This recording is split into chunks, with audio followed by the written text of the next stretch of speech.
देखो ऐसा है, इसराइल और हिजबुल्लाह की जो लड़ाई है, जो युद्ध चल रहा है अभी वर्तमान समय में, आप देख रहे हैं यहाँ जो जंगें छिड़ रही हैं, रॉकेट चल रहे हैं, मिसाइलें चलाई जा रही हैं। इसकी शुरुआत जो है वो अभी से नहीं है, इसके पीछे एक बहुत बड़ी स्टोरी, एक बहुत बड़ी कहानी है। आप बहुत समय पहले की बात देखेंगे जब इसराइल और हमास के बीच में युद्ध हुआ था। आपने देखा होगा कि इसराइल और हमास की युद्ध की कहानी चल रही थी और खबरें आ रही थी। तो इसराइल और हमास से शुरुआत करते हैं। दरअसल इसराइल में एक जगह है जिसका नाम है अल अक्सा मॉस्क, अल अक्सा मस्जिद, जहाँ पे जो नमाजी नमाज अदा करने जाते हैं। तो वहाँ पे फिलिस्तीन का आरोप ये था, हमास का आरोप ये कहना था कि वहाँ जो नमाजी हैं उनके साथ इजरायली सेना के द्वारा किया जा रहा दुर्व्यवहार, जो कि ठीक नहीं है। वो कभी जब नमाज में बैठे होते हैं तो कभी डंडा मार देते हैं, कभी पत्थर मार देते हैं, ऐसी कहानियां सुनने में आती थी। जिसके बदले में जो अलक्सा मॉस्क में जो नमाजी जाते थे वो पत्थर फेंकते थे इजरायली सेना के ऊपर, और एक अपनी अच्छी खासी कॉन्फ्लिक्ट विवाद यहाँ पे देखने को मिल रहा था। इसी के बाद होता क्या, जो हमास है वो कहीं से एक रॉकेट्स को इकट्ठा करके एक साथ 300 रॉकेट्स इसराइल के ऊपर बरसा देता है। जिसके बाद जो इसराइल का एयर डिफेंस सिस्टम है, आयरन डोम, वो लगभग 90% रॉकेट को फ्यूज कर देता है, डिस्यूज कर देता है, और जिसकी वजह से लगभग कुछ रॉकेट्स फिर भी इजरायली धरती पे गिर जाते हैं। अब आप देखेंगे कि ये एक कॉन्फ्लिक्ट की शुरुआत है यहाँ से। फिर इसराइल जो है यहीं पे हमास को रिटेलिएट करने के लिए एक ऑपरेशन स्टार्ट करता है जिसका नाम है सॉर्ड ऑफ आयरन, और इसराइल भी बमबारी करता है। और ये कन्फ्लिक्ट आप देखते हैं कि धीरे धीरे बढ़ती जाती है। इसके बाद जो हमास है वो इसराइल के नागरिकों पर हमला करता है, नागरिकों को बंधक बना लेता है, हॉस्टाइल कर लेता है। इसके साथ ही साथ आप देखेंगे कि इसराइल की जो महिला सैनिकें हैं उनको भी बंधक बनाया जाता है, उनके साथ हत्या, बलात्कार जैसे जघन्य अपराध को किया जाता है। और साथ ही साथ उनको जो है सड़कों पे गाड़ी में बंद करके, आपने देखा होगा अभी वीडियोज आ रही थे सोशल मीडिया पे, घुमाया जाता है। इस बात से इसराइल कहीं ना कहीं बहुत ज़्यादा नाराज़ हो जाता है।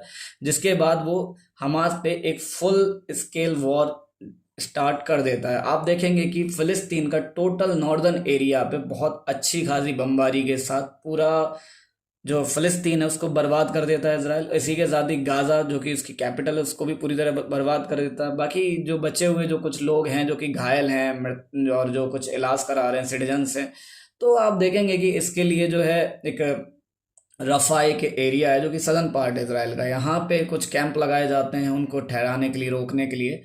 तो आप देखते हैं कि वहाँ भी इसराइल जो है मिसाइल 2 मार देता है। जिसके बाद आप देखते हो कि वहाँ भी एक बहुत ज़्यादा संकट उभर जाता है, लोग परेशान होते हैं, दिक्कतें में आ जाते हैं, और बहुत सारे बच्चों की डेथ हो जाती है, लोग मर जाते हैं। जिसके बाद एक कैंपेन, सोशल मीडिया कैंपेन चलता है जिसका अभी आपने हाल ही में नाम सुना होगा, ऑल आइज ऑन रफा। इसी के साथ आप देख रहे हैं कि यहाँ पे यूएनएससी में एक अलग ही बैठक चल रही है, अलग मीटिंग चल रही है युद्ध को लेके, और जहाँ पे वोटिंग हो रही है। और हर बार वोटिंग में आप देखेंगे कि यूरोप और यूएसए जो है इसराइल के समर्थन में आते हैं। बाकी आप देखेंगे मिडिल ईस्ट के कुछ, और इसी के साथ आप भारत की बात करें तो भारत का रुख आप देखेंगे कि वो अबस्टेन करता है, यानी कि ना ही समर्थन करता है और ना ही उसके खिलाफ जाता है, वो अबस्टेन कर देता है अपने वोट को। और इसी के साथ आप आगे देखेंगे, इसी के साथ जब आप देखते हैं कि इसराइल जो है वो बहुत ही बड़े स्केल पे जब वॉर को स्टार्ट कर देता है, बहुत ज़्यादा रॉकेट्स बरसाता है, तो हमास पूरी तरह से परेशान हो जाता है और एक कमज़ोर ग्रुप की तरह सामने नज़र आता है, और बहुत ही ज़्यादा मतलब दिक्कत में पड़ जाता है। जिसके बाद बहुत सारे मीडिया कैंपेन चलते हैं, बहुत सारी वीडियो सामने आती हैं। और इसी के साथ आप देखते हैं एक दूसरा मिलिटेंट ग्रुप है जो कि यमन में रहता है, जिसका नाम आपने सुना होगा, Houthi rebels. Houthi rebels active हो जाता है, और फिलिस्तीनी तरफ से जो है इसराइल को परेशानी पहुंचाने के लिए जो आपका शिप कार्गोज वगैरह हैं उनको हॉस्टाइल करने की कोशिश करता है, कभी कभी उन पे मिसाइल भी मार देता है। तो ऐसी समस्या भी सामने देखने को आती है। इसी के साथ आप देखेंगे कि ईरान, जो कि फिलिस्तीन का बढ़ चढ़ के समर्थन करता है और इसराइल को डायरेक्ट हिट करता है रॉकेट से। जिसके बाद इसराइल और ईरान के भी जो संबंध है वो बिगड़ना शुरू हो जाते हैं। इसी के साथ आप देखते हैं कि यहाँ पे जब ईरान बहुत ज़्यादा रिटेलिएशन के मतलब देता है, मिसाइल मारता रहता है हमेशा इसराइल को, तो इसराइल भी नाराज़ होकर वापस से रिटेलिएशन करता है। और इसी के बाद आप देखते हैं फिर एक ग्लोबल टेंशन खड़ी हो जाती है। फिर यूएसए, फ्रांस, यूरोप वगैरह बाकी देश भी आ जाते हैं और फिर से जो है शांत कराने की बात होती है। और आप देखेंगे कि ईरान जो है उसे रशिया का समर्थन मिल रहा है, और यहाँ पे आप देखेंगे इसराइल है उसे यूएसए का समर्थन मिल रहा है। कहीं ना कहीं अगर आप इतिहास को देखें तो जो हम कहते थे कि कोल्ड वॉर टाइम, मुझे लगता है कि ऐसा देखने के बाद ऐसा प्रतीत हो रहा है कि cold war is a not of and. अभी कोल्ड वॉर का एंड कहीं भी लगता है कि नहीं हुआ है, जो कि इस तरह इनडायरेक्ट वे में दिखाई दे रहा है।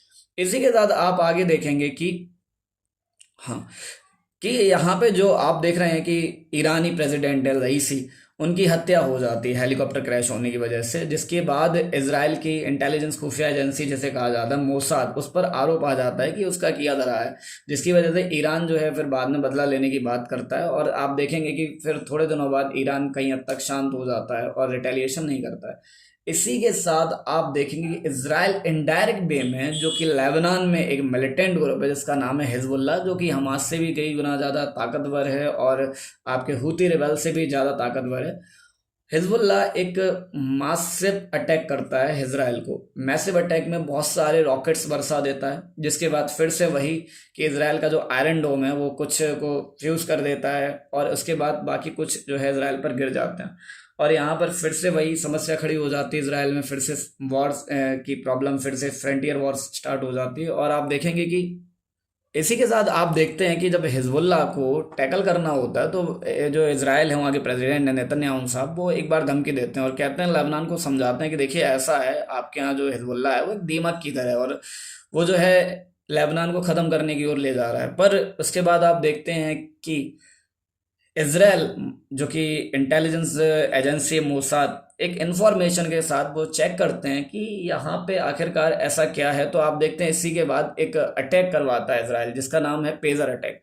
पेजर अटैक के पीछे अपनी एक पूरी कहानी है। आप देखेंगे कि पेजर जो है वो मतलब जो बल्क ऑर्डर में ताइवान से परचेज किए जा रहे हैं। और आप देखेंगे ताइवान जो है वो यूएसए का फ्रेंडली कंट्री है, तो पता चलता है कि ताइवान से बहुत ज़्यादा पेजर जो है डिलीवर किए जा रहे हैं हिजबुल्लाह को। और पेजर एक बहुत पुरानी टेक्नोलॉजी है, आई थिंक सो 90s 50 40 के टाइम की टेक्नोलॉजी है। तो देखा जा रहा है कि जो लेबनान है वहाँ पे इतने बल्क ऑर्डर कैसे और क्यों आ रहे हैं, क्योंकि बहुत पुरानी टेक्नोलॉजी है।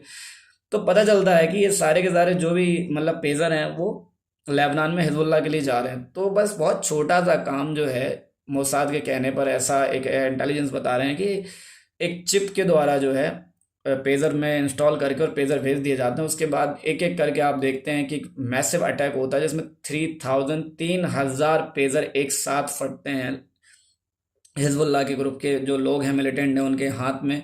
और जिससे एक बहुत बड़ी इंजरी सामने आती है, जिससे कि आरोप लगता है ताइवान पर कि ताइवान ने ऐसा किया। पर ताइवान इस बात से साफ साफ मुकर जाता है, कहता है इसमें हमारा कोई भी किसी तरह का हाथ नहीं है।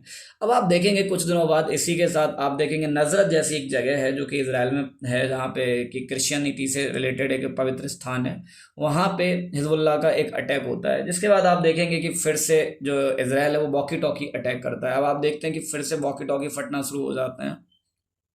और इसके बाद आप देखेंगे हिजबुल्लाह के जो आतंकी मिलिटेंट जो लोग हैं उनके मन में एक डर सा उभर के आता है कि मतलब ये सब बार बार जो चीज़ें फट रही हैं इससे बहुत बड़ी इंजर्ड और बहुत बड़ा नुकसान हिजबुल्लाह को देखना पड़ रहा है।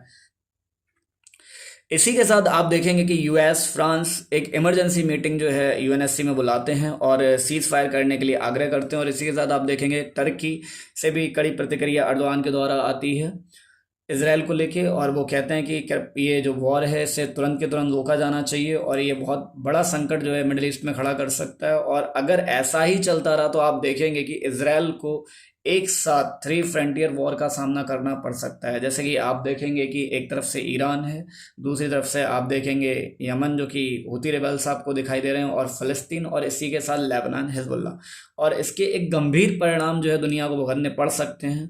तो जैसा कि आगे फिर भी कोई अपडेट अगर आती है या कोई भी डेवलपमेंट होती है तो मैं आपके लिए अगला वीडियो ला दूंगा। अब तक के लिए धन्यवाद। Thank you so much for watching.